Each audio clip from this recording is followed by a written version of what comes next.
He walked out in the gray light and stood, and he saw for a brief moment the absolute truth of the world.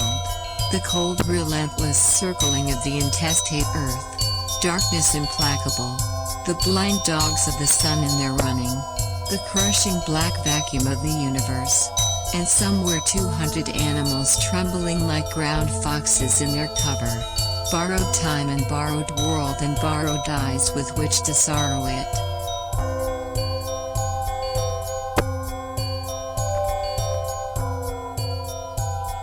And lo, for the earth was empty of form, and void, and darkness was all over the face of the deep, and we said, look at that fucker dance.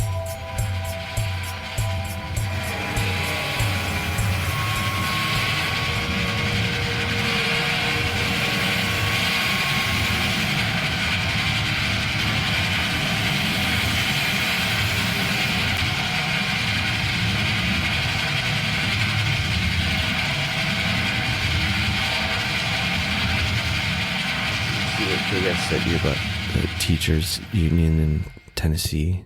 Mm-hmm. Good on them. I don't know, man. I think that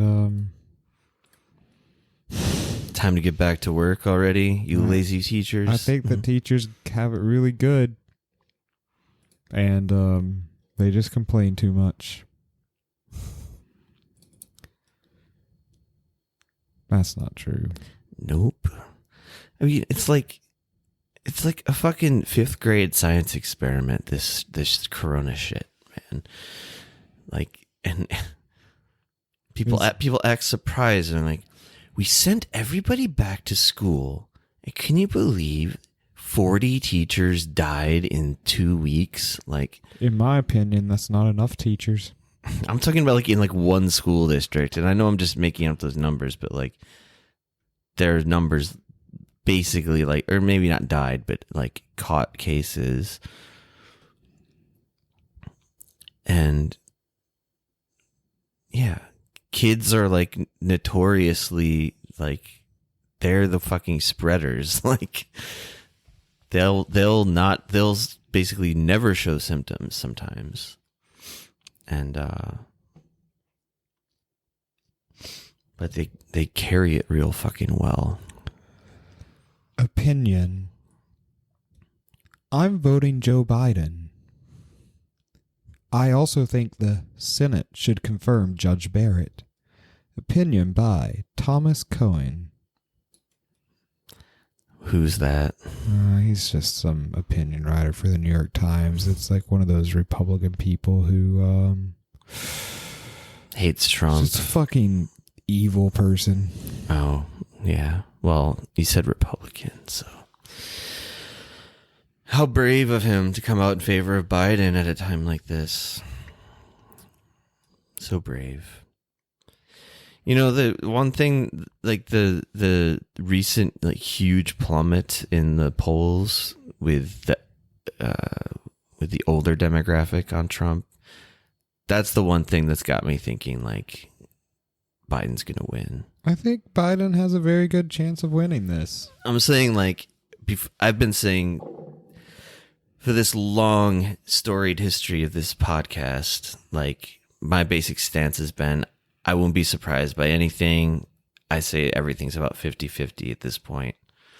But now I feel like if the old people are abandoning Trump, that's not a good, like, that's all he's got, like, really. Yeah, I've heard that a lot of it actually has to do with the coronavirus, which makes sense to me. Well, yeah. It's something old people are, they're familiar with their mortality, and yeah, they're seeing friends of theirs die in nursing homes, etc., which is like one of the biggest hotbeds of people dying of corona, right? Yeah, they're the most vulnerable demographic for dying from it. But like, it's been that way for 6 months, and the polls didn't change until yesterday. Right. So what I'm saying is, it's interesting that like a lot of these people were really still like loyalists to the party and maybe to Trump personally. This isn't a hot take, but I guarantee Biden wins the popular election. Yeah, I'm sure he will too. I would put 1,000 to 1 odds on Biden winning the popular election. However, I am not 100% sure what kind of fuckery will happen as far as the electoral college goes. Yeah. However, we don't really live in a democracy. We never have. So, popular vote doesn't really mean shit. And even if it did, I still wouldn't consider ourselves. It's so weird to say ourselves when we haven't lived there for so long, but still wouldn't consider America a true democracy. I've never lived in a democracy. Yeah, I'm sure. I feel like the process here is a bit more transparent. I mean, I know there's like there's definitely like big business meddling, I'm sure, behind the scenes. They elect a president. Around 3 years later, everyone gets pissed off at the president and has a giant protest, and the president gets kicked out or dishonored. That happened once. Yeah, but I feel like there is like a weird thing with Korean politicians to where they really are hated by the end of their term. Well, yeah, the one guy, the liberal guy who killed himself while still in office because of some scandal. I forget. I don't really know I don't really remember the full story behind that one, but oh yeah, I mean, I guess if you just go to politics more broadly, like the mayor of Seoul killed himself. Like, what was that? A couple months ago? Yeah. Over like a scandal that at the level that like most celebrities would like probably just be able to keep a career at, even. Because I think like in a legal sense, he couldn't have been found doing anything wrong. He was just, he was a creep for sure. Sure. But I can't think of any like people in America or England or Canada or whatever killing themselves over being Me Too'd. Over grabbing someone by the pussy? To be fair to the memory of the former mayor of Seoul, he didn't do anything remotely even like that. He was a creep, but he didn't. I don't think he physically did anything to his secretary. I'm not trying to defend him, but there are degrees to this shit. I agree.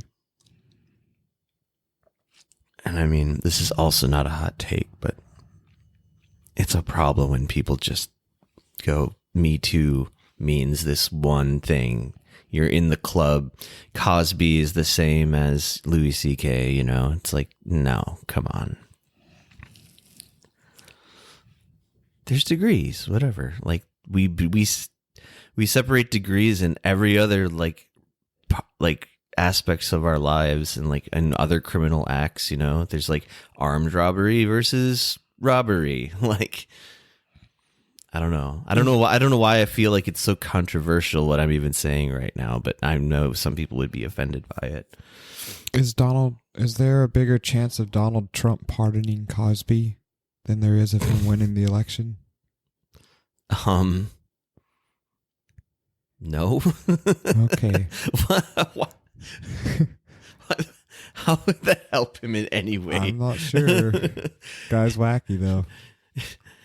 I could actually see a weird thing. Actually, now that I think about it, it could be like this crazy manifestation of like owning the libs, It would be like if he just got every Me Too'd personality and like propped them up in certain ways. You're like, folks, guess who's gonna swear me in at the inauguration? Louis C.K. Oh no. That would make me so sad. My department, my Secretary of Defense, Harvey Weinstein. I'm pardoning Cosby, folks. We've resurrected Charlie Wilson. He's just gonna let everybody out, and put them in his cabinet. And like the real extreme, like, you know, I would die for you, sir, Trump supporters would like love it probably because it would be so transgressive and like owning the libs. But that wouldn't be enough to get him elected, of course. Why are they so obsessed with owning people? Because they, I guess in some ways rightly feel like liberals have the monopoly on like popular culture. I was just trying to make some type of slavery joke. Oh, sorry. I didn't pick up on that. It's okay. My jokes fall flat sometimes. That's part of the appeal of being me. Maybe we should say pwned. Pwned. Was that even how it's said? I can't remember. I think it's pond. Have you been pond? No, not pond. Yeah, like you.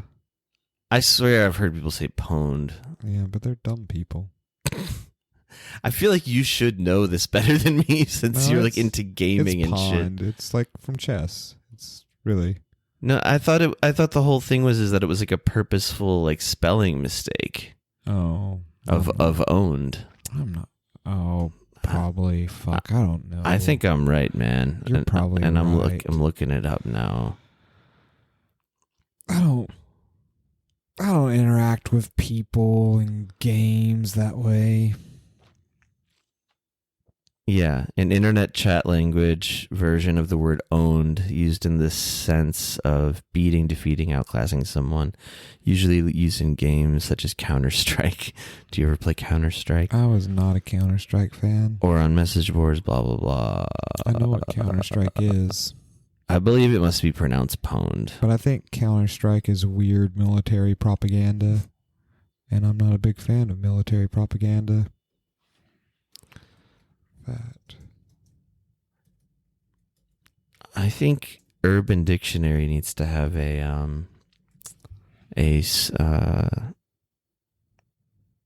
something where you can hear the pronunciation of the word. But I think that would be too classy for Urban Dictionary. Why are there 5, 6? Oh, Urban Dictionary is like Wikipedia, right? I think so. Yeah. It looks like just like anyone can put in. Yeah, that's why there's 6 definitions of pwned. Which one's the best? I don't know. They're all basically saying the same thing. And I don't want to read them all right now. It's okay. Yeah, I was right. It's like a purposeful misspelling of owned. That's all it is. I did not realize that. Because O and P are right next to each other. For some reason, I always thought it had something to do with a pawn in chess. I'm just... I mean, that's not a bad guess, but I'm just imagining you, like, doing online gaming, like... But that's not your thing, right? You don't really do, like... I mean... Oh, wait, you play, like, with other people, right? I like to play... I'm not really a first-person shooter type. Those are the kind of times when you would be saying shit like owned. Yeah, I do love my fighting games and my collectible card games, which occasionally I win at. But I usually like to be polite. I like to say things like "good game." Well, I'm glad because I'm glad. Like the irony of you being like, "Oh, motherfucker, I just pawned your ass," and like the entire fucking, like, I don't know, Halo team or whatever the fuck they're called. I don't know any of this shit, but people like gaming against you, all just like uproarious laughter in your ears, and you're just like put off gaming for the rest of your life. Maybe imagine how different your life would be though. Maybe I would have achieved more in my life. No, you probably would have just exclusively gone to like tabletop games instead or something. That's true. There is actually a video game called Pwned with that spelling. I bet it wasn't very good.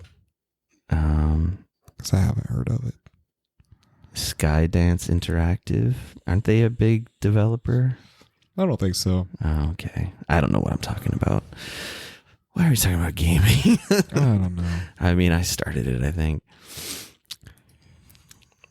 Anyway,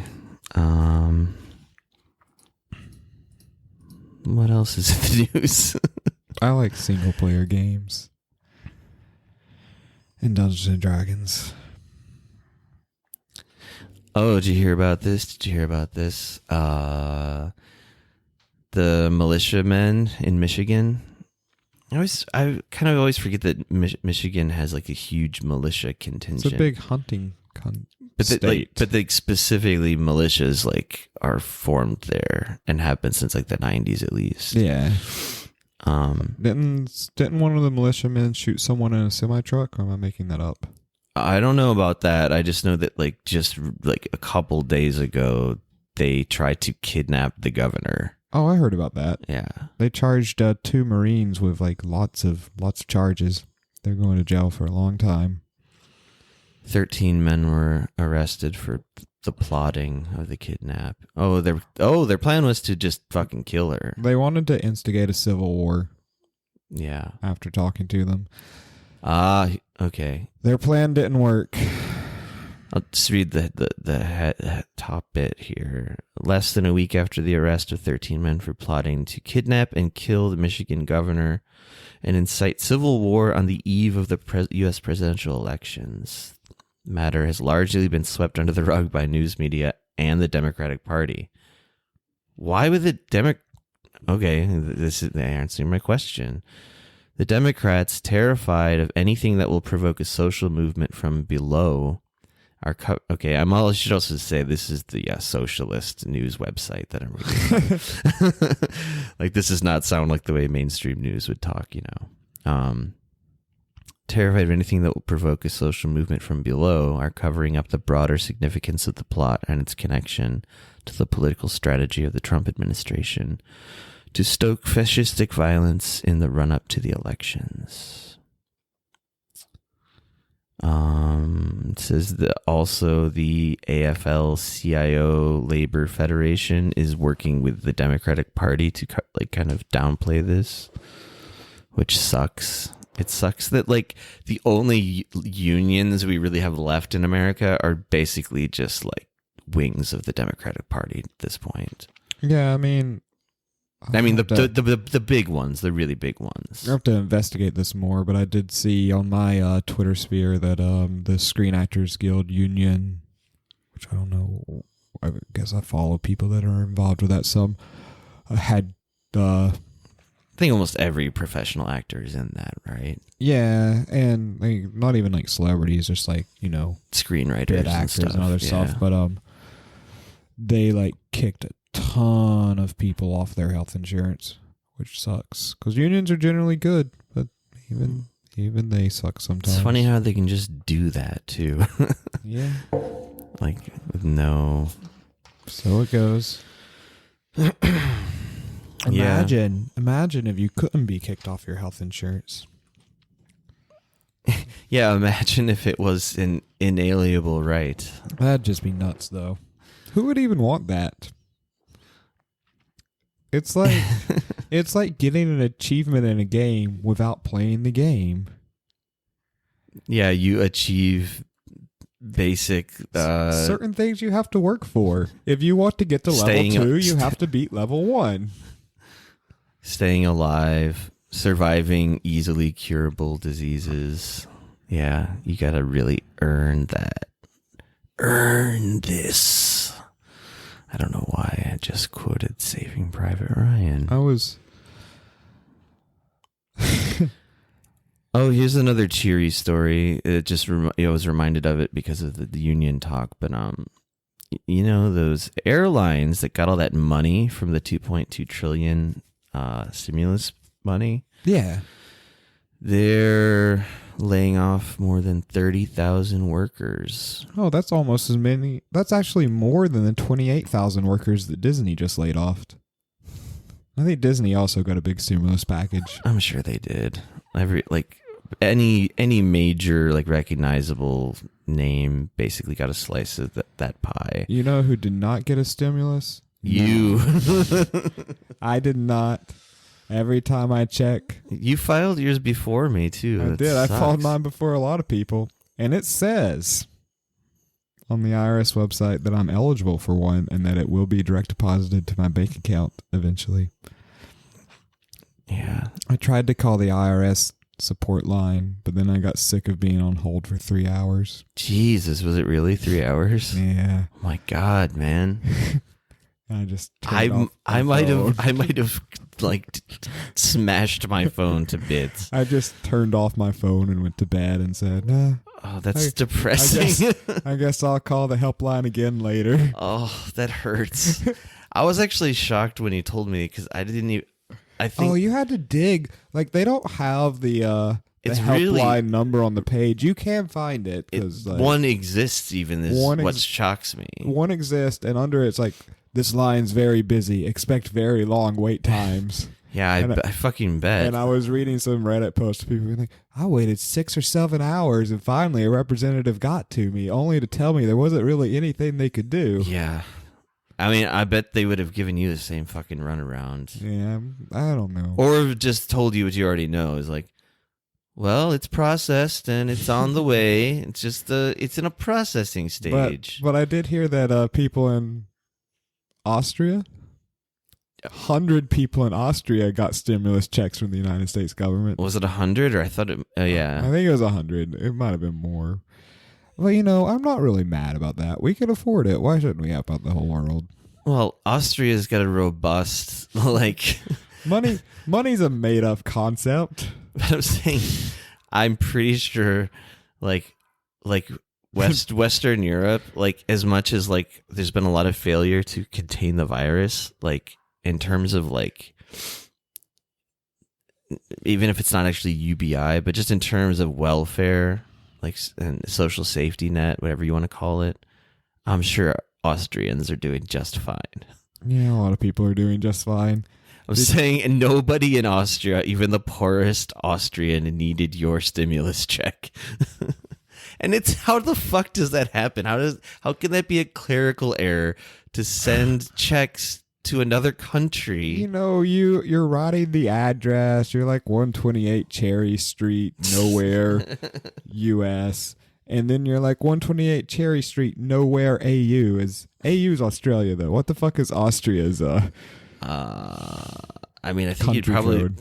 I don't know, you'd probably just write Austria. I don't know. Yeah, I don't know. Was it like a bank? I didn't really look into that too much. Did they send them? I think they sent them literal checks. That's the part I don't remember. And how did they cash them? The checks weren't in their name. No, I think being like the good, not to say like Europeans are like these squeaky clean, whatever, but like, I mean, every year. I think the reason it was discovered was because people were like, hey, why do I have this? Like, why did this happen? Every European I've met have been nothing but moral, upstanding, good, honest folk. Yet nobody from Austria has ever done anything wrong. No one from any other country has ever done anything wrong. Austria specifically. Yeah, Wink, Austria. wink. I know what you're talking about. Do you get meine Drift? But Mein Kampf? But that was because the pressures of capitalist society weighing. Oh no! Okay, I'll stop. Yeah, you can't really spin that one. Yes, it's too much. Did you ever see that movie with fucking John Cusack of all people? Oh, the one where he holds the boombox above his head. Yeah, that's the one about Hitler as a art I student. always knew that was about Hitler. There was some movie, like indie movie. It looked really bad. I never saw it. I just saw like the trailer, but I think John Cusack plays like an Austrian art dealer or something who meets Hitler as like a struggling art student. And I think he doesn't even bother to try to like put on an accent or anything. He's just like talking like regular John Cusack. No, I haven't seen this movie. I think it's called Max or something. I don't know, but it looked really bad. I saw the new movie that came out that looked like a Wes Anderson movie, but wasn't a Wes Anderson movie by the by that guy who, the Flight of the Conchords guy. Shit. You mean one of the two members of? Maybe the same guy that did the third. Always fucking forget his name. He's a hard name to remember, and I don't want to even attempt it because I'll say it wrong. Actually, I have a name in my head, but it's like every time I say his name, I fuck it up, and I feel bad about myself. Tanya Williams, is that right? Williams? Doesn't matter. Decent movie. I laughed. The movie where he plays Hitler or some facsimile of Hitler. I didn't really get what that was supposed to be about, that movie. Jojo Rabbit. Jojo Rabbit. Oh, it's about a Hang on, here's how we say his name. Taika Waititi. Taika Waititi. I'll remember that forever now. It's about a kid who grows up in fascist Germany or whatever, and he's growing up to be a Hitler youth, but his mom is secretly a resistance fighter, and his mom has to, because of whatever events, convinces the kid maybe not to worship Hitler so much. It's funny. I liked it. Wait, I still don't get it. He's playing Hitler in the movie, though, right? The Taika Waititi. Yes, but the Hitler is the child's imaginary friend. Oh, okay. That's why it looked all whimsical and shit. Okay, now I get it. I had heard kind of like middling things about it. I don't know. I thought it was all right. I mean, I like him generally as a director. I laughed. I wouldn't say it was like the best movie ever, but it wasn't a bad movie. It was way better than Charlie Wilson's War. It's a low bar, my friend. I mean, like if those were the only two movies in the world, we'd have a clear winner. I'd watch Jojo Rabbit a lot.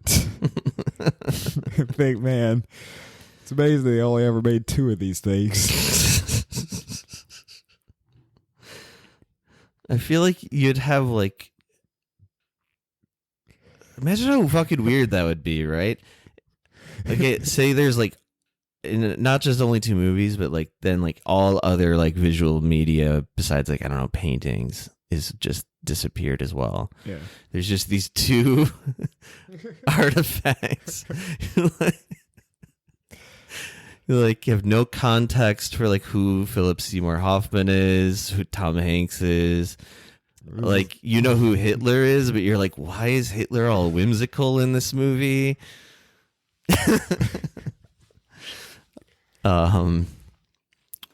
Yeah, what a strange scenario. Scenario. That's how I usually say that word. It's a future. It's a possible future, Joshua.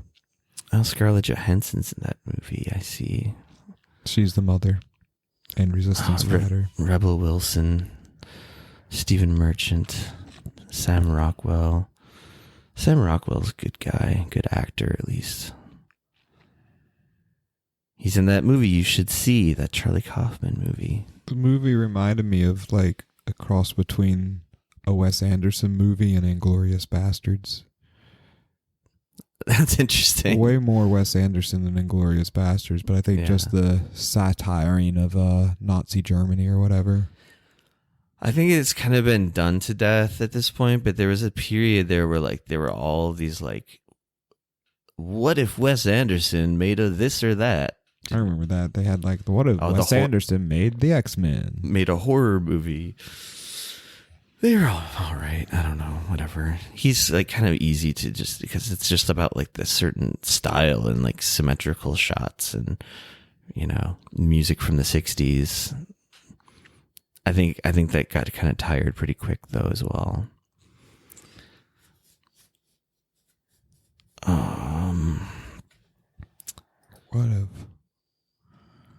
What happened? Should we take a jump into the time machine? Let's let's go.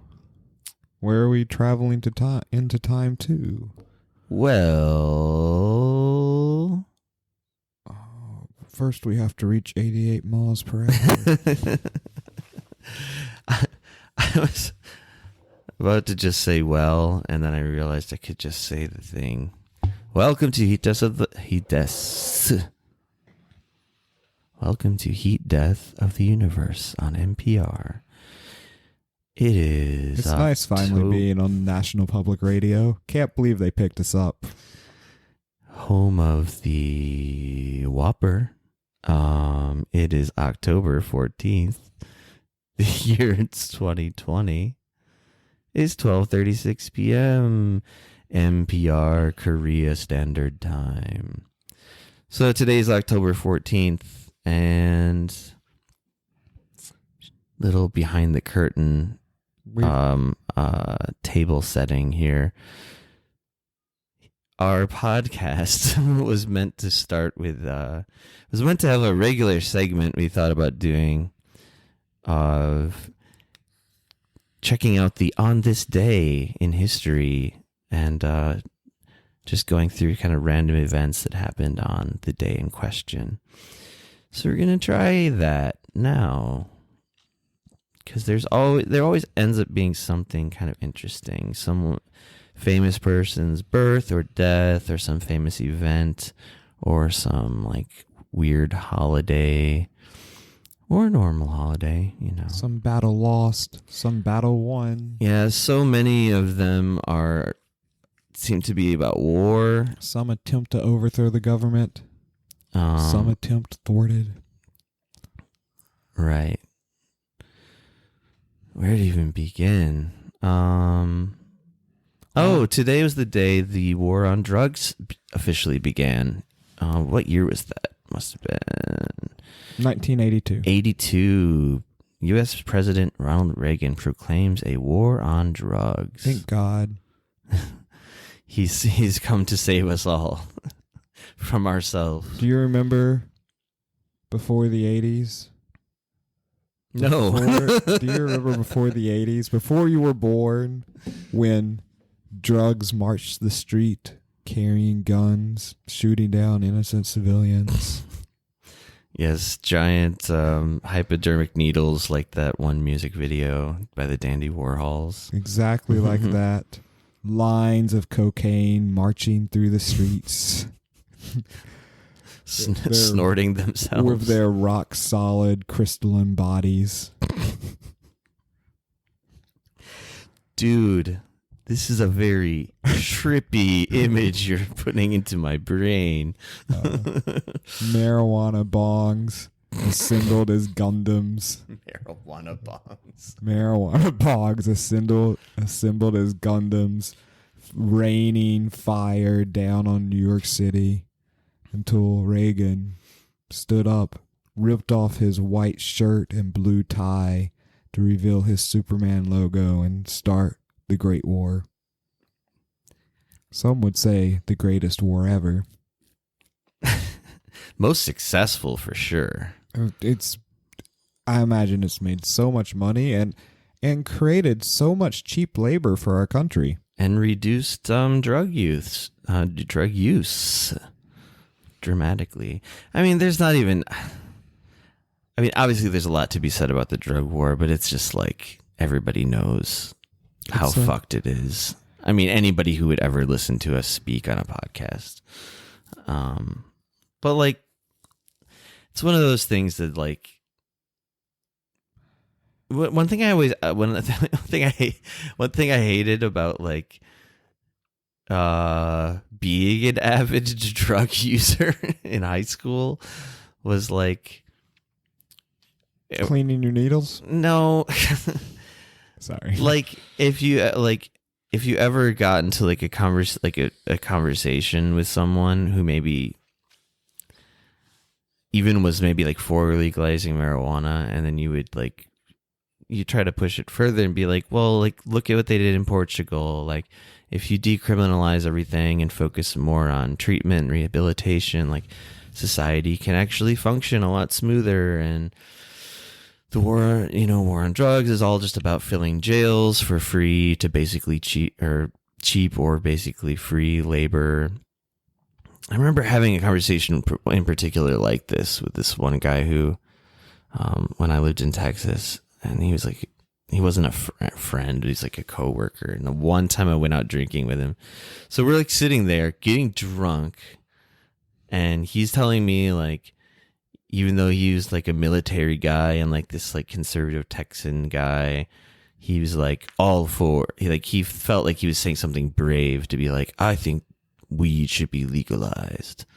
And I was like, fucking all of it should be. And he was like, and I like went through all the fucking arguments, and like he just kept like staring at me kind of blankly, and then just going like, no, can't get behind it. Like he had no reason. He had no counter points. Weed is fine, but I don't know about letting people have it's mushrooms or something. Well, I mean, I was going straight to the big ones. I was like, fucking heroin should be legal too, because it would at least dramatically wipe out a lot of the black markets that are like create their whole other universe of problems. And when things are normalized and accessible, I think it'd be fine. But it would be better.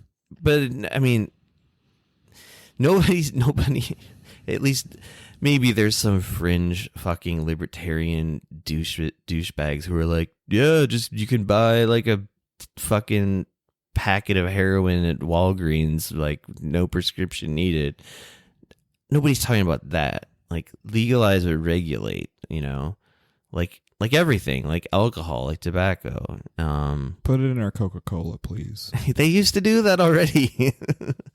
Basically, I mean, you could get heroin very easily in like turn of the century or whatever, even a little after, I think. But I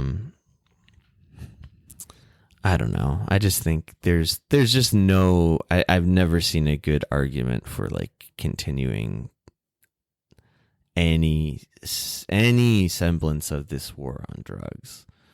Like, I don't know. I always wonder too, like how many lobbyists in Washington are like more or less directly employed by cartels. Oh, who knows? They gotta be, right? You'd think so. Or if not that, like there's just like under the table, like dirty connections. There has to be. Who has the most interest in keeping this shit illegal? Well, prison industrial complex obviously is one in the U.S. itself. Businesses that use the prison industrial complex for labor too. But I would say the people that are really banking the most, like in an individual level, are obviously the fucking cartels, like the people at the top positions. And I've seen Narcos. I knows how it works. I sometimes don't even believe that cartels are real. Fucking go down to say that to people living in Mexico right now, man. Of course I know cartels are real. It's like really fucking scary. I worked with this dude who was from Mexico. He's an older gentleman, and he like this is that time in my life where I had it's not a really weird job, but it was, I don't know. My job was basically like driving like auto paint supplies around to different like body shops in Illinois. It's actually not a bad, for a shitty job, it was one of the better shitty jobs I had. Okay. Because like it was basically like by myself most of the day, just driving around and like just dropping stuff off. And anyway, one of the guys I worked with there, a lot like working for a cartel. Yeah, exactly. It's totally the same. Driving around, dropping things off, asking what you're dropping off. No, it was very much like, hey, do you have that fucking vat of whatever for me? Okay, there it is. Look at dropping off vats here and there. Yeah. Well, one time, okay, now digression even further, but one time, or maybe even twice, one of the places I had to deliver to was to this huge estate, this mansion, this giant estate. Okay. And I found out it was like either owned by the was owned by the family that founded the Planters Peanuts Okay. brand. Of course. And for some reason, and they ordered through this like rinky-dink little like shop that I worked for, and it was just like one like I don't know, like it was just like paint remover, like one like bucket of it. Like drove all the way out there through this weird manor in my like shitty, company pickup truck. And they're like, I was kind of like getting lost, and there were all these people like telling me to like, why are you driving over here? Like this is the rich area. Go to where the servants work. It was a very surreal moment, and I'm sure I was like, whatever. I was probably pretty stoned or something at the time, which made it weirder. But anyway, the guy I worked with from Mexico, I heard like, it was the first time I got like firsthand in person, like accounts of like what the cartel wars are like. And it sounded fucking terrifying. Oh, that sounds terrible. I had he got his like, he had like a motorcycle. He was kind of this badass older guy. And I think basically like his mistress still lived in Mexico, so he would like go down to Mexico every couple months and like see his lady friend. But like he said, it was always like a gamble of like if he's gonna get killed or not. Basically, like people just like throwing, it's like real war, like a real war, like grenades going off and shit. No, I had a good friend who lived in Mexico for about 6 years, and one of the times that he was driving to America to visit family, I guess like the interstate was stopped and like a cartel was like checking every car with guns, and they'd like pulled him out because they thought it was someone else. They ended up letting him like drive off, but like it sounded real terrifying. This was like, I'd have to look up the news story. When was this? 2013 or 14? This was like the same time that I think in Mexico they had hanged one of the mayors from like a bridge because he was like working against the cartels. Not playing ball, yeah. I think that kind of shit actually happens like all the time, honestly. And the police and the army, I mean, like, I'm kind of talking on my ass a little bit, but this basically what I feel like I've heard over the years is that the cartels truly run the country.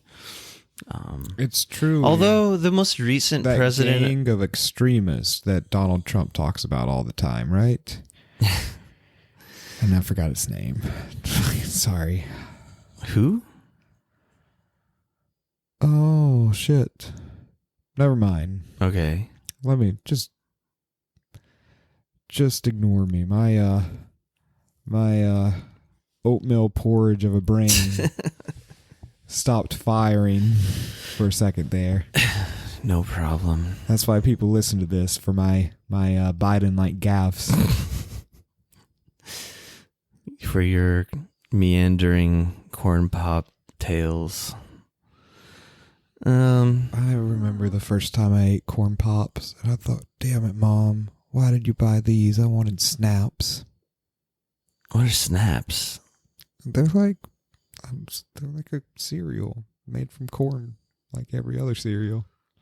Is that the one with the frog? It is the one with the frog. Okay, I forgot they were called snaps. I think they're called snaps. Are they called snaps? They might not be. No, I just don't know. No, I think it's smacks. Oh, it is smacks. Honey smacks. Honey smacks. Why did I think they were called honey snaps? Because, I mean, they're all just silly cereal names. It basically sounds the same. Korea has honey smacks. They're called joy pong in Korea. It's the same fucking thing. Except it's not eaten as cereal. I eat it with milk. Oh, do you? Buy a bag and just put it in a bowl, and I'm like, it's honey like smacks time. That's funny because they're like, you find those like sitting next to just like potato chips or whatever. Sometimes they're, well, recently my 7-Eleven was doing a buy a thing of joy pongs, get a free thing of milk. Like, this is perfect for me. Oh, maybe people do just eat it like that then. I don't know. I've found an interesting thing about most Korean snacks that are in the chips aisle is if you pour milk on them, they're very much like breakfast cereal in America. Sugary, Sugary, without any nutrients. I haven't Delicious. I haven't experimented in this culinary world like you have. Korean snacks are cereal. And I totally know what you mean, but there's something kind of funny about the phrase "my 7-Eleven." Oh yeah, sorry. There are a lot of 7-Eleven. There are, but I mean, I have my convenience store. It's just the one that's like closest to you usually, I guess. Yeah, the one that's like. So there's a 7-Eleven and another convenience store very close to my house. They're actually right across the street from each other, but the 7-Eleven is just slightly closer. So you that's get the one I go to. You've got to make a choice then, a real choice. Shall we see what else happened on October 14th? I want to know if we ever won the war on drugs. Spoiler alert. No. I think in my personal life, I've won my war on drugs. My struggle on drugs. I would never call it a struggle. I just wanted to say my struggle because of Carl Nosegard. That, and we were talking about Hitler before. I don't know. 1947, on this day in history, Chuck Yeager breaks the speed of sound. He was a fast runner. Say what? Yeah, I don't know if there's much to. I mean, I'm sure it's very interesting how that all happened, but probably not enough to really get into on the podcast. He was in an airplane, right? I believe, yes, for sure. I think so. I think someone broke the sound barrier on land, though. Like, yeah, I think so. Decades later, in like some experimental race car type thing. What else happened? We went through this. We saw stuff. Now my mind's blanking. Right, the Roosevelt thing. This is a great story. In 1912, on this day, Teddy Roosevelt was giving a speech. He was campaigning to try to get his third term as president for the Bull Moose Party. Was it called the Bull Moose Party, or was it called the Progressive Party? I can never remember. I think it was called the Bull Moose Party. But I think it's also like interchangeable with the Progressive Party. Anyway, he was giving a speech, and like in the middle of the speech or at some point in the speech, he was shot. I don't know by who. Help me out here. But the big thing, like a lot of people remember about it, no, it was just called the Progressive Party. Okay. But I think the like maybe nickname, yeah, it was just nicknamed the Bull Moose Party. Because Roosevelt boasted that he felt, quote, strong as a bull moose after losing the Republican nomination in June 1912. This was when he lost. Oh, yeah. Not only did he get shot while giving his speech, he also lost. Yeah, that's you think that would be the time to win. He was shot by John Fleming Skrink. What was his grievance? What was that guy's deal? Well, he had a bad last name. Change my name, goddammit. It should be easier to change your name in this country. No, I want the president to change my last name for me. He was I want him Bavarian-born saloon keeper of New York. He attempted to assassinate the former president, Teddy. Yeah. What was he mad about? So this actually might prove that even if Trump did do the like rip off his shirt Superman shirt underneath thing, he was the one who claimed that William McKinley visited him in a dream and told him to avenge his assassination by killing Roosevelt. How did that avenge McKinley? I mean, I guess this guy was just insane. Yeah, he was found legally insane and institutionalized until his death in 1943. Okay. It happens. Yeah.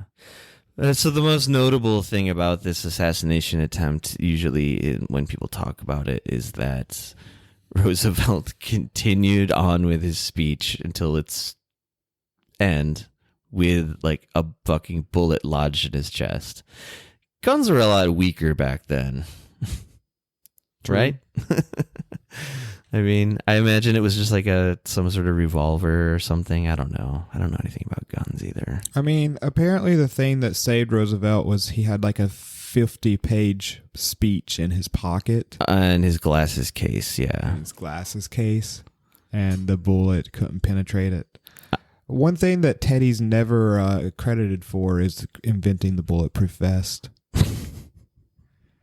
Yeah, they're made out of paper and glasses cases. Obviously. One that has personal significance to me today. In 1884, George Eastman received his U.S. patent on his new paper strip photography film. So basically just photography film that you grew up with before the advent of digital cameras. It only has personal meaning to me because the town I'm from is famous for the Eastman chemical plant, which was, founded by George Eastman and the world's second largest chemical company. Lots of family and friends have worked there in the past. I think they used to be very good to work for, but over the years have outsourced more and more of their work to contracting companies to keep people from, having full-time wages and benefits. So whatever. I can't imagine the foremost chemical country in the world. Second biggest chemical company in the world. You said bigger than DuPont, though. I think at one point. Maybe not now. Maybe not now. I'm not sure. I can't imagine they're anything close to squeaky clean, morally speaking. You're just saying they at one point treated their employees well. There was a time in America when some companies were known to treat their employees well, while still doing evil shit and making lots of money. Those were better times, and at least people were treated a little better. Well, you have like personal experience. You said that's where your dad worked, right? Yeah. Okay. That's where my dad worked, and that's where people worked if they were from my area. I had never heard of it. I was surprised when he told me it was like even like a rival to DuPont. I mean, it was Eastman Kodak up until the late 80s. Then they split off from Kodak. Poor Kodak. Yeah, Kodak. Are they still around? No, they dropped the ball. When digital photography came out, they kind of thought it wasn't going to do anything. It was like, well, why would we make digital cameras? I think I remember in that transition period still seeing I think they were trying to kind of ride the wave a little bit, but is it maybe too little too late? I think they waited too long. It was a bit like Blockbuster and Netflix. Did Blockbuster try to do like a Netflix subscription thing? Yeah, but they started way too late. Yada yada. Basically, they were established. What had worked for them had always worked. There was no way this new and upcoming technology was going to... Blockbuster is one of those things that's going to be that is very exclusively ours, like our particular age group's sentimental thing. That's true. It's I don't think my parents would feel sentimental about Blockbuster. I used to love renting movies. And I don't think even people maybe 10 years, definitely 10 years younger than us, people probably don't give a shit about Blockbuster. Right? Maybe they do. Because I feel like you had to have been at that age where all movies were kind of magical to you. You know what I mean? I do. And when you walk into the Blockbuster, it just seems like this amazing, overwhelming place. I don't know. So many movies to look at. So many movies. I mean, I loved it. I definitely sort of idealize it even in my memory now as I'm literally staring off into the distance trying to remember the old Blockbuster days. I don't miss late fees.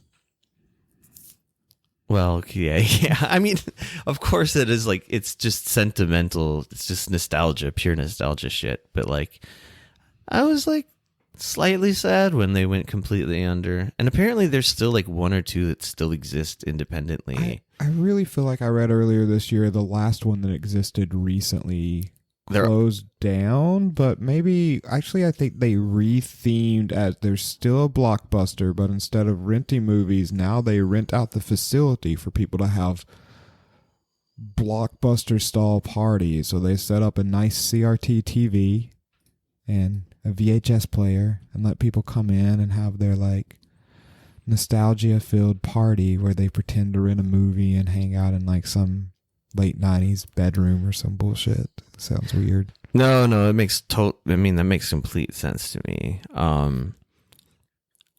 I just remembered this.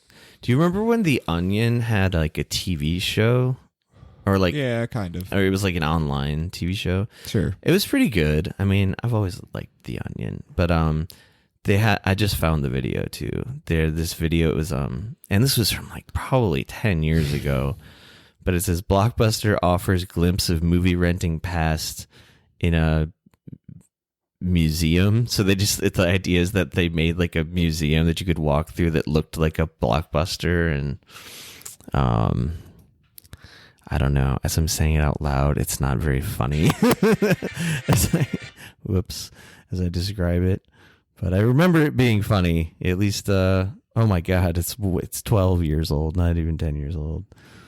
I'm gonna have to watch that later. So much. Anyway, it's the whole idea is like, what if someone just turned a Blockbuster into this silly tourist attraction where like there's like a tour guide being like, people back in these times these are called rentals, you know. Anyway, it does seem almost like kind of like a pretty hacky joke now, but in 2008, man, oh, Gutbuster, funny shit.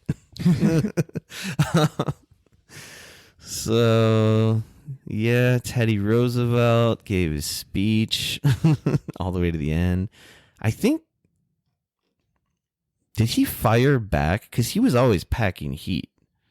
No, I don't think so. I believe, though, that he like always carried like a revolver or maybe 2 revolvers on him, like even when he was president. Maybe that's like lore or something. I don't know, but I could see that easily just being like apocryphal, some mythologizing. But I swear I heard that many times. In any case, what else happened today? The Smith trials of the Communist Party leaders happened today. Oh yeah, they got a bunch of commies. Well, this one's dead to rights. Actually, kind of sad. It was all during like the Cold War stuff, and they took a bunch of socialists from New York and charged them and put them in prison, where I guess they thought they belonged. Oh well. There was a lot of that going on back then.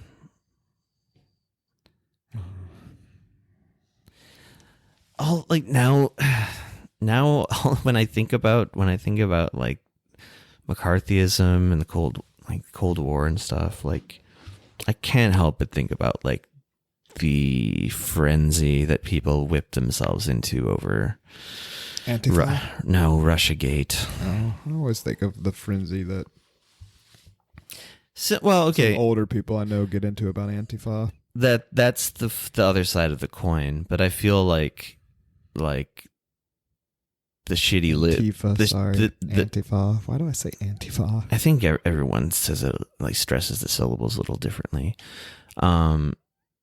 But no, you know what I mean. I'm talking about like, you know, like the peak is like Rachel Maddow or whatever, like shrieking hysterically about Trump is a fucking asset and everything. Well, if James Comey has taught me anything about being an honest, conservative American, it's that even the conservatives can have a closet, especially when they're conservative without any decorum, with shady ties to Russia. But God bless James Comey for taking the fight to Donald Trump and writing a book that made him lots of money. God bless that man. I mean, I don't want to get to a whole thing about Russiagate, but it's just mostly bullshit. Like, Donald Trump yeah, probably is indebted to some like mobsters for sure. But that's not the same thing as like Vladimir Putin has made him like a fucking sleeper cell, like got him into the presidency. So it's not the Manchurian Candidate? Not at all. And yeah, I mean, certainly like people in the Russian government have got to be laughing their asses off at us. And I get it. I am too. Anyway, there's too much to talk about with that. That's like a whole episode, right? At least. I think so. It requires facts that neither of us have like in our head right now. What was the other thing? There's something I sent you.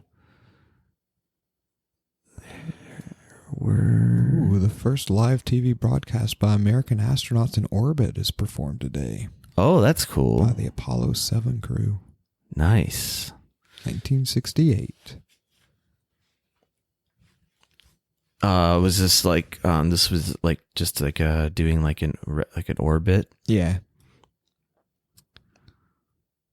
Doing an orbit? Is that doing right? An orbit. No, they were just in orbit. We used to go to space. I guess people still go to space. Yeah. I don't know. Yeah. I mean, I think NASA is like basically defunct though. Like effectively. But I thought Trump promised to put a woman on Mars. Yeah. Trump says a lot of stuff though, right? He says he speaks the truth. Oh man, when we were talking about the war on drugs, you can't. I feel like you shouldn't mention the war on drugs without mentioning the fact that Ronald Reagan completely swept the AIDS crisis under the rug. Yeah, I mean, so he was declaring war on drugs, but not on like a hugely consequential pandemic. He declared the war on drugs, but was it just to sweep AIDS under the rug? He said it didn't exist. He basically said AIDS was like a myth, more or less. I don't have like a quote ready, but like they didn't address it like at all because it was just a gay disease, you know? They're like, we don't need to worry about this. There's no It wasn't until the 90s that people started realizing, oh, actually a larger percentage of straight people are getting this than even gay people. There's no president of there's no politicians in recent memory who would sweep a pandemic under the rug. Just doesn't happen anymore. Yeah, Reagan should have got AIDS. Reagan should have got AIDS. That would have been great. Just saying. We've said that before on the podcast. He just got the next best thing with Alzheimer's, right? Yeah, I think we literally said this word for word before. It's just something I feel deeply that if he was still alive, it wouldn't be such a bad thing to give him AIDS, just to make him suffer. And restrict him to only use medicines that were available in 1982.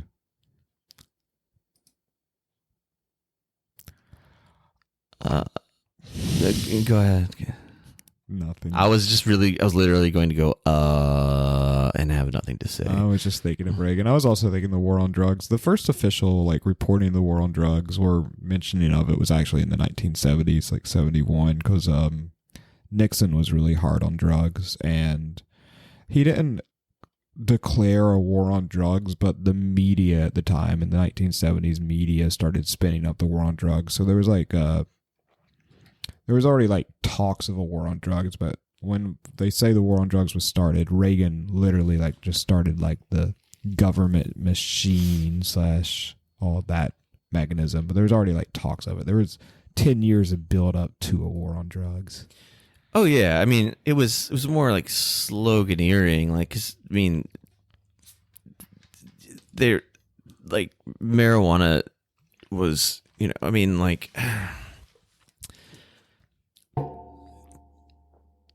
you've got your prohibition, right?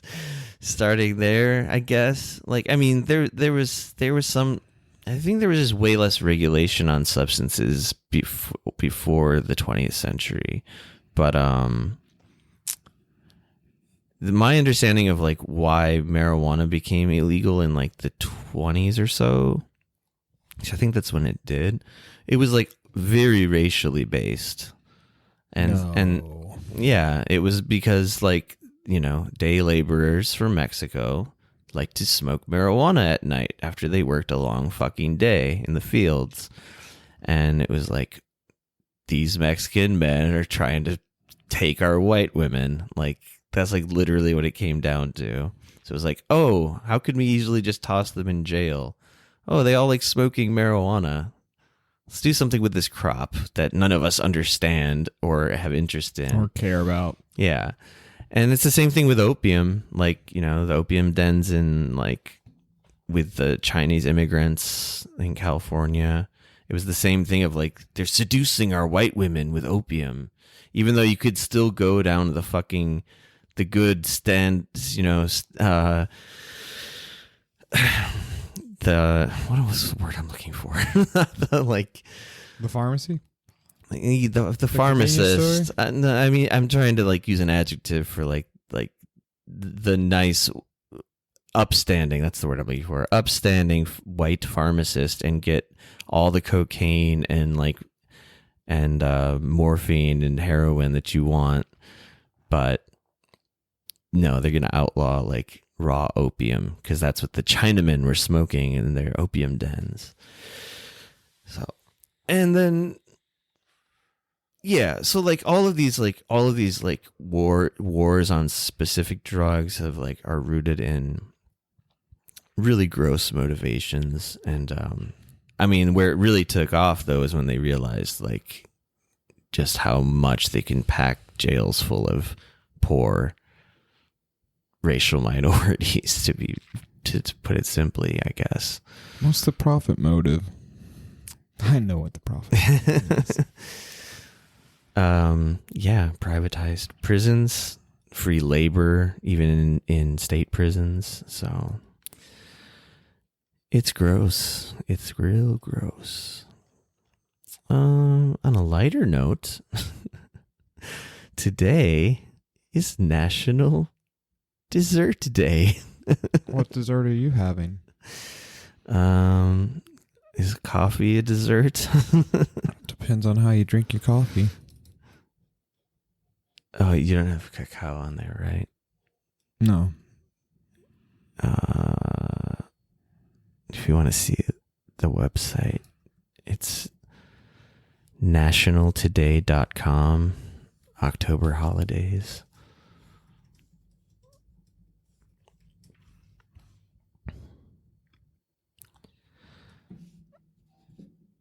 Okay. Yeah, I haven't had any dessert yet. Unless, coffee. But It's National Dessert Day. I already know these. National Clean Your Virtual Desktop Day is coming up, though. It's on Saturday. Hell yeah. I love cleaning my virtual desktop. It's one of my favorite hobbies. So there are, I think I saw the number, it was like 160 some supposedly official. I don't know who decides this shit. Anyway, 160 of these weird ass holidays in October alone. So today, October 14th, there's 3: National Dessert Day, National Fossil Day, and National Pet Obesity Day. And as you pointed out, there's like a kind of A to B to C link between these 3 days. National Dessert Day leads to National Pet Obesity Day, which ultimately leads to fossilization. People should really stop giving their leftover desserts to their pets, because I'm sick of all these people collecting pet fossils. That's the reason you're outraged. Which is what happens when your pet gets obese and dies and sits around for a very long time. They instantly fossilize. Fossilization is quicker in the obese. I took a science class Once. sometime in my life. It was hard. It's really also that if you click on National Pet Obesity Day for more details, it's like a really sad picture of a pug. Pugs are the saddest dogs. On a scale. It's got his little arms on the scale. I just want to say pugs are the saddest dog. Yeah, because they're like not meant to exist. Yeah, basically. And they can barely breathe. Like all of those, I mean, there's various whatever sub-breeds or whatever, like bulldogs, pugs, I don't know what the fuck. The flat-faced dogs, as they call them in the sciences. Wow. I had no clue that the ancient Greeks invented cheesecake. Yeah, that's an interesting factoid that comes out of National Pet Obesity Day. As an oh, wait, no, that's from the dessert one, right? Yeah, as an energy bar served to boost endurance in Olympic athletes. Hey, that imagine that now. the Olympic athletes. People doing a marathon and just grabbing fistfuls of cheesecake instead of water. When I ran my marathon, I think I would have been happy with eating some cheesecakes. I feel like it would really upset your really stomach. just messed me up. My stomach's always upset. I'm a constant mess with my stomach. It's not because of stress. There's nothing in this world that could be stressing me out. It's definitely a lack of cheesecake. But this Pet Obesity Day is very, I don't know. Are they celebrating the obesity? Of course not. It's supposed to be awareness. But like the fact that it even needs to exist is weird. And I don't know. When I was reading this the other day, it just really kind of put me in a bad mood. It is. I mean, there's nothing really more to say of the day. It's just like it's giving like these like really obvious tips, like take your pet make sure they get exercise and eat well. Like that's basically like the Maybe for the like millions and millions and millions of bits of information out there about like health and weight loss and shit. It like comes down to like almost like two basic things, right? calories in, calories out. Yeah, and like not being completely sedentary. But Eat anyway, foods. That's not to say it's easy. I get that That's difficult. There's a struggle for people, but it's so like this is another like, you know, comparing like being in Korea to like living in America. It's jarring to see like a genuinely fat Korean person. That's true. It's very rare. And it happens. But I think it's pretty rare. Like Yeah, I'm talking about like I know big old fat, not just like a little chubby, but like it's always like a bit of a shock. But like then I go visit my family in America once a year or something, and I guess that's not going to happen this year. But and just seeing the people like when we go out to restaurants, and my parents, you know, they live in like the suburbs in the Midwest, which is like even primer area for fatness than even your average cities or whatever. And like I don't know, like going into a gas station in America after having not lived there for a while is really, it's so overwhelming. Much stuff to buy. So much. Like, and look, drinks upon drinks upon drinks. Yeah, just soda selection alone. But the thing is, I think about here, like there's a bazillion convenience stores and they all sell shit food. And a bazillion sugary snacks. Yeah. The big cool difference is that every convenience store in Korea sells alcohol, which is not the case in America. Well, it depends on the state, but I guess it depends on the state, but like a lot of them don't. All of my convenience stores sold beer, but I guess they weren't allowed to sell like liquor. And I think like they won't sell beer past like 9 p.m. or there's all these like local rules and shit or whatever in America. But like in Korea, you can buy hard liquor at any hour of the day. And I have bought it at every hour of the day. So maybe this is what balances out the like people like loading up on all the like gluttonous snack eating. And then like in Korea, it's like, well, not quite as gluttonous, but it's definitely per capita. There's more alcohol consumption in Korea than the U.S. That's for sure. Number one, baby. We're number one. Are we? Yes, we beat Russia. No, that's good. Russia was number one for a while. I mean, they base it most off like just like population versus like, you know, like how much alcohol is like purchased or whatever. But honestly, I drink more when I lived in America than I do in Korea, but that's just life. That's on you, buddy. That's your personal life choice. That's my struggle. Your conf. Anyway, how did we? Oh yeah, National Dessert Day, National Pet Obesity Day, National Fossil Day is the least depressing of these two things to me because fossils are cool. I guess, yeah, they totally are. What am I saying? Fossils rule. Yeah, fossils are neat.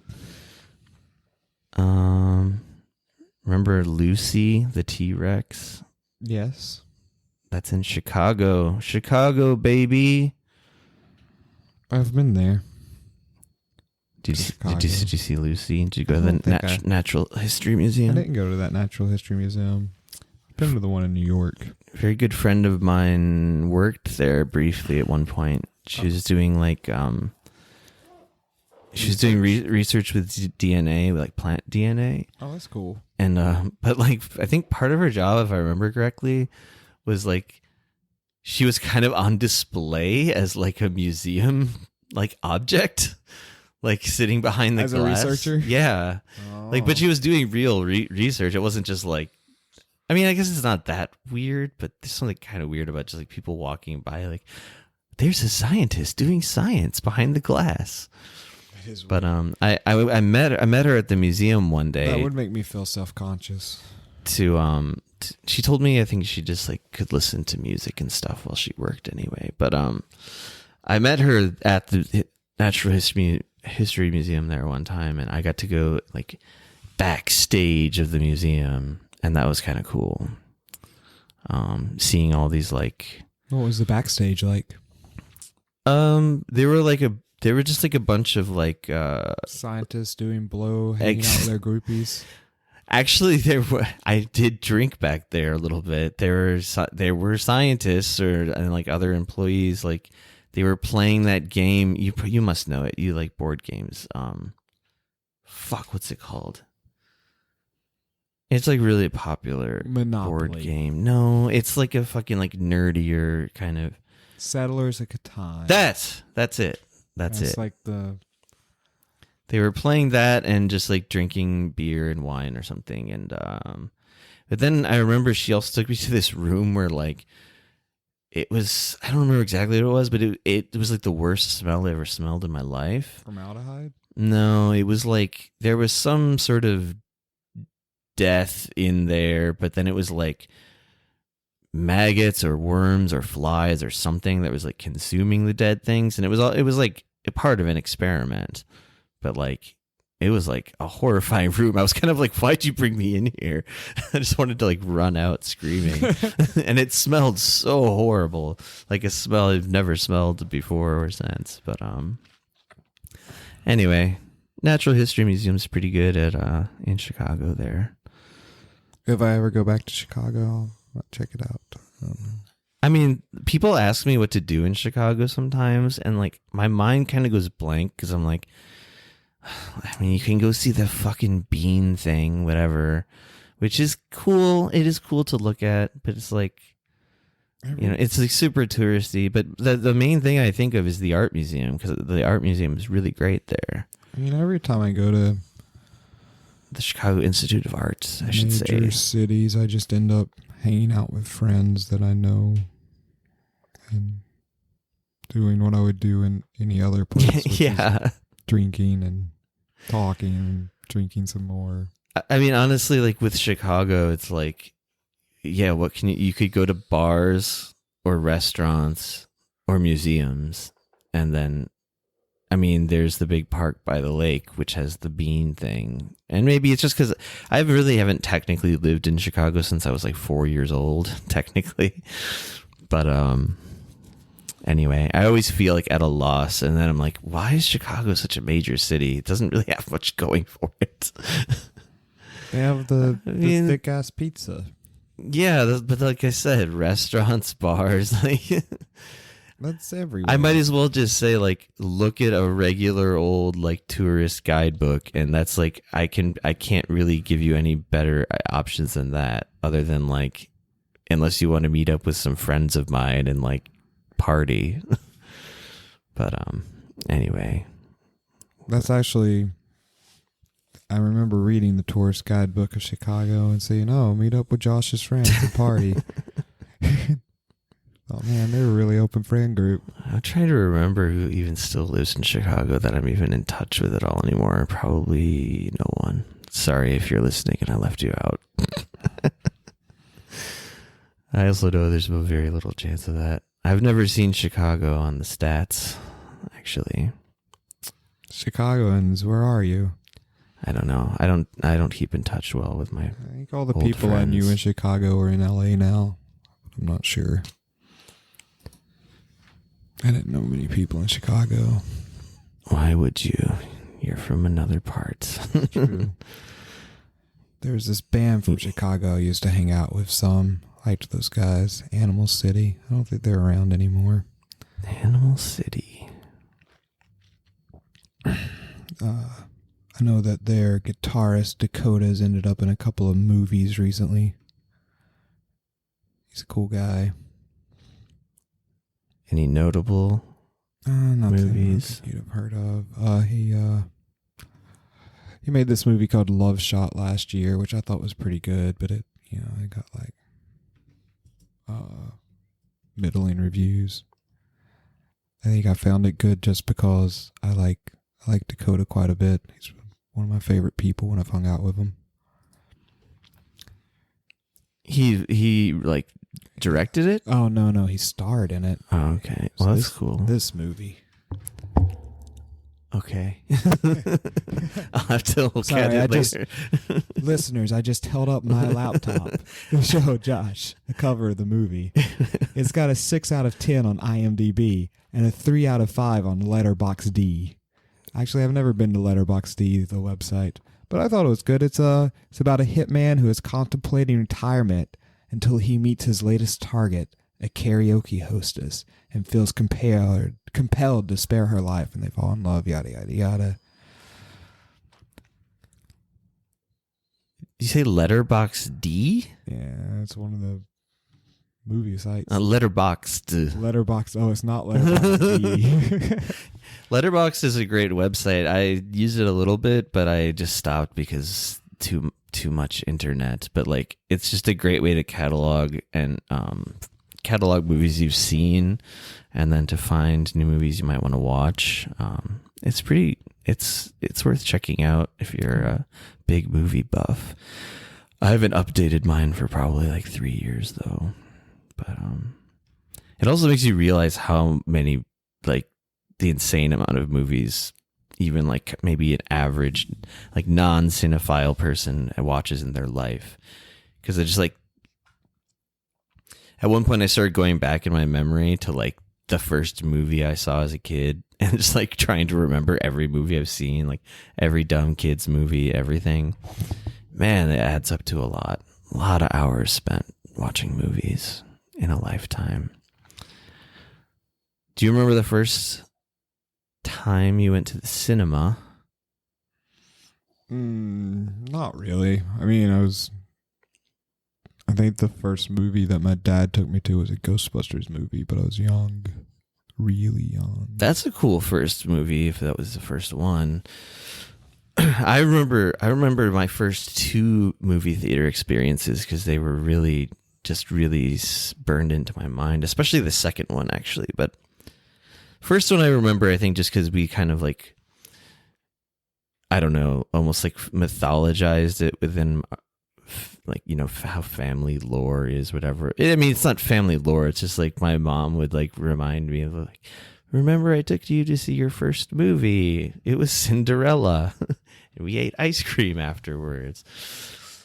So yeah, Cinderella for me, but that was probably like, I mean, I don't really even remember it. I was probably like 3 or 4 years old. And then, but then the big one, the one that really stuck with me was Honey, I Shrunk the Kids. That like blew my mind because I saw Honey, I Shrunk the Kids in the theater. Remember they did that short, the Roger Rabbit like short I do. Before? Like, I thought that was like incredible. I don't know. It was just so exciting. Mind-bending even. Yeah. I get you. And I then remember that. There was that whole, when like 80s and early 90s movies used to do animated intros to like non-animated films. Sure. Like they did one for Batman. I don't know if you remember or not, but they did like a Looney Tunes sort of intro to Batman for, that doesn't. Wait, the Tim Burton Batman? No, they didn't. No, they did not. That would be so out of character for that movie. I'm making this up. You're completely imagining that.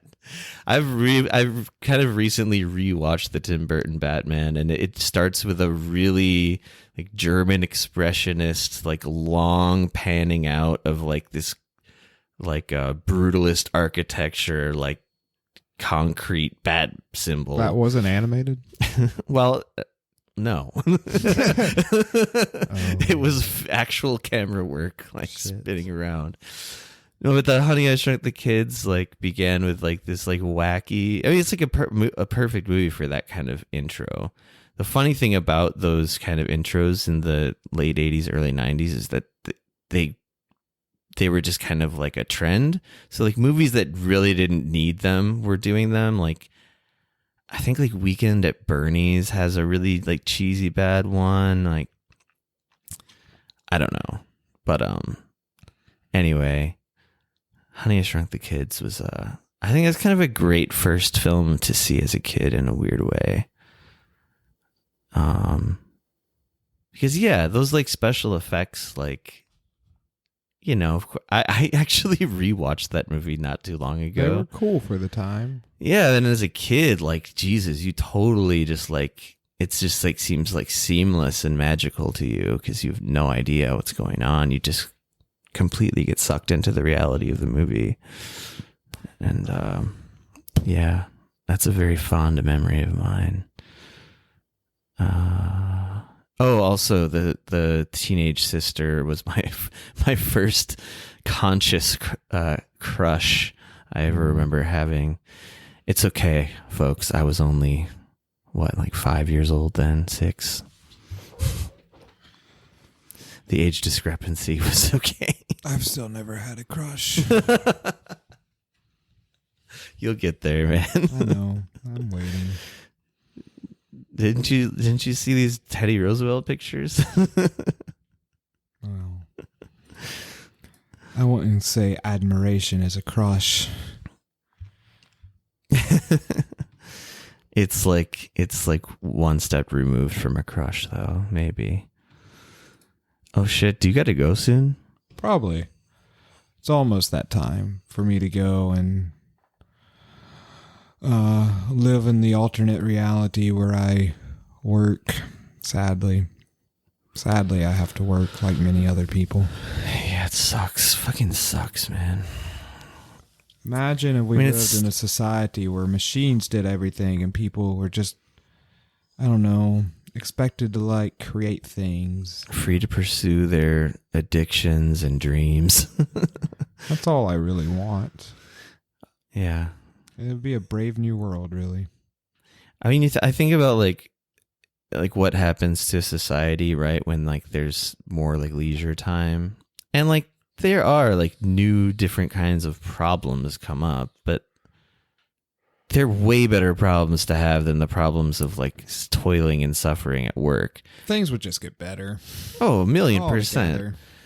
But like that's like, philosophy was born out of like being able to have like pure leisure time, right? Like in fucking Athens, like that was just rich people who could sit around all day, fuck, get drunk, and then think about stuff. Yeah, it'd be cool if the whole world were so lucky. I do imagine like, I mean, that is I guess the sort of socialist ideal, right? In a way, The dream of Star Trek. yeah. A world where I mean, it's not really the socialist ideal. resources are no longer limited.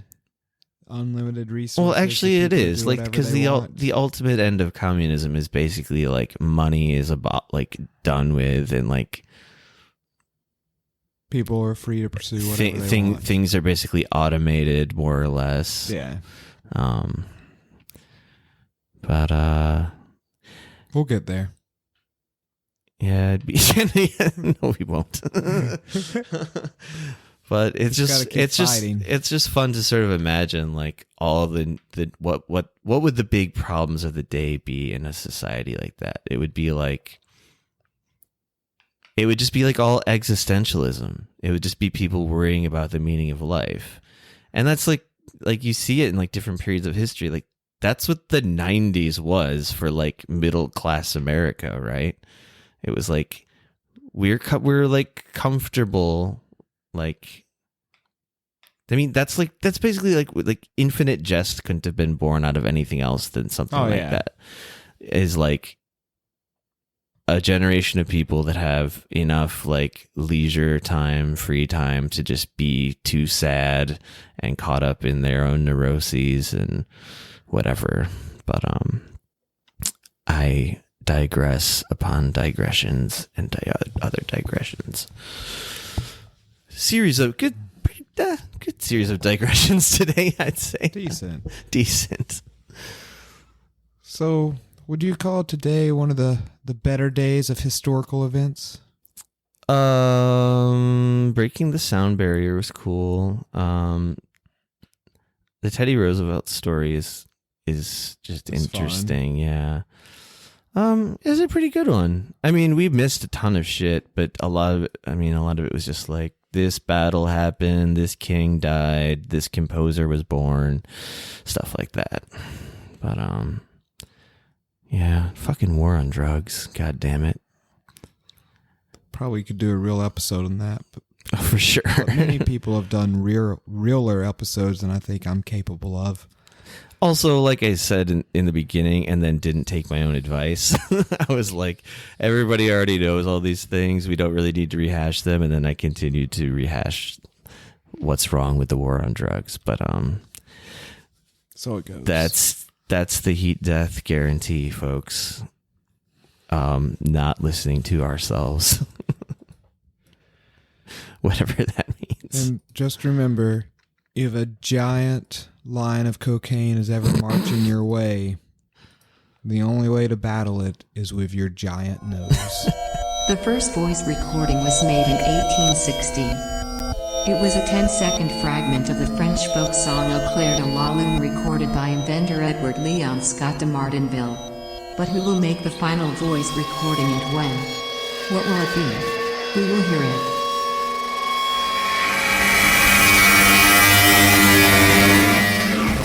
Okay, welcome to general recommendations. The time is 1:40. I'm not going to do that. I would like to recommend a documentary film called American Movie. Have you seen American Movie? I've heard of it. I haven't seen it. Oh, man, you got to see it. It's great. Classic. It's kind of considered like a cult hit from 1999.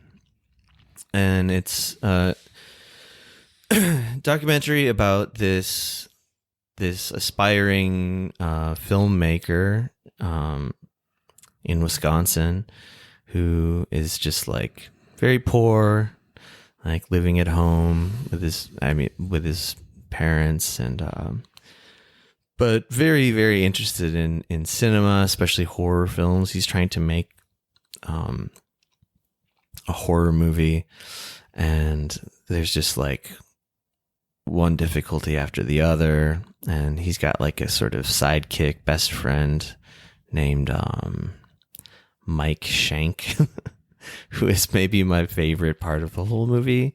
He's just this really hilarious looking and sounding character. He's like just a total, like, looks like an 80s kind of burnout guy who did too much LSD and drank too much. And in the movie, when they're filming them, like, he talks about how he's sober now and how he has acid flashbacks, and his new addiction is just like scratch off tickets. But anyway, I think a fair amount of people know about the movie. It had its like moment in the sun in 99, 2000, around there. It's just really, I think if I were to watch it now, which I'm thinking about rewatching it, it would be kind of comforting in these turbulent times, because it's about, 1999. Like, this guy's biggest problem in his life was that he couldn't get his horror movie made. Although also, like, he's like economically like in despair as well. I think the very beginning of the movie, you see him before the sun is even up at like 5 a.m. doing his paper route from his car, just like talking about his vision of the cinema while like tossing newspapers out of his car. And it's really funny, but it's a very funny, but you don't really, you want these people to succeed, even though they're kind of weird and, you know, quote unquote losers and shit. But strong recommendation on American movie. I think I might have to watch that one today. I'll check it out. It's really good, man. You got it. Like I already said, strong recommend. Oh, the one other thing that I really like about it is just because growing up in Wisconsin, it's in Wisconsin, and like everybody in this movie has like a very strong Wisconsin accent, and I find it kind of endearing in a way. What are you thinking about recommending? Oh, my recommendation's a bit more run of the mill, another TV show. I watch a lot of TV. The Boys? Yes, I'm recommending The Boys for the 4th time. They just concluded the 2nd season, and I thought it was as good as the first season, if not better. No, I'm going to recommend Lovecraft Country this time. Oh, all right. Cool. Lovecraft Country is like this new, I think, HBO show. I want to say it's HBO. That's about to torrent that shit. This soldier in the 1950s who I think just got back from the Korean War. Actually, I know he just got back from the Korean War, and he goes on a road trip to search for his missing father. And weird Lovecraftian monster shit ensues, and it's set sort of like in Jim Crow America, and there's like a lot of like just things about racism in it that's cool, but it's a lot of fun. Like, it's set up almost as like a Monster of the Week show, but at the same time it has like a overarching plot where everything's connected and the story gets more and more involved. But it's really entertaining. The acting's very good, and it's creepy. It's cool. That sounds good. When I hear Lovecraftian and then it's also about racism, I have to ask, is it pro or anti? Oh, it's definitely anti-race. I know. I mean, Lovecraft is sort of. Oh yeah. Why is he particularly infamous for his racism? Because I'm sure a lot of contemporary writers were equally as racist. I think he journaled a lot about it or something. Was he especially bad about it? I think so. I'm not 100% sure, to be honest. Because that's like I have heard that. That's the first thing I think of when I hear his name. Honestly, that and Cthulhu or whatever. But wait, Cthulhu. That's Lovecraft. Cthulhu's right? Lovecraft. Okay. Yeah, he's one of the elder beings or whatever. I have no idea. I've still never read any Lovecraft. Where should I start? Or have you read much, or just I've a only read bit? a little bit. Okay. Where would you start? I don't know where to start. It's all It's short. probably not worth it. At this It's all point. just like wordy short stories. Some of them are good, but I think the stuff inspired by Lovecraft is generally better than the stuff that he did, Oh, okay. which might get me like shot by some like Lovecraft aficionado. They're coming. They're coming after us. Monsters in my closet. Speaking of coming after us, Coming You after gotta- us. you gotta go to work. I gotta catch a train. I gotta hop a train to work. I gotta say, I'm pretty relieved to be off on Wednesdays, but I'll immediately eat those words when I'm working on Saturday, which is my life now. That's a sad thing, really. Yeah, but like in the moment, the Wednesday off feels pretty good. Like right now, I know all I have to do is put this dang podcast episode together, and I might watch this movie by David Cronenberg's son, who is following in his father's footsteps and making Body horror movies? It doesn't say body horror specifically, but I think it probably is. It's horror, and we'll see. Possessor, right. It looks pretty good. On I think that- I just recommended something else that I haven't seen yet. Yep. On that note, let's end this. Auf Wiedersehen. Goodbye. So long. So long to We'll be back my struggle. after we're awarded a Nobel Prize. So we'll never see you again. Good night. Night. And good morning. And good luck. Good afternoon.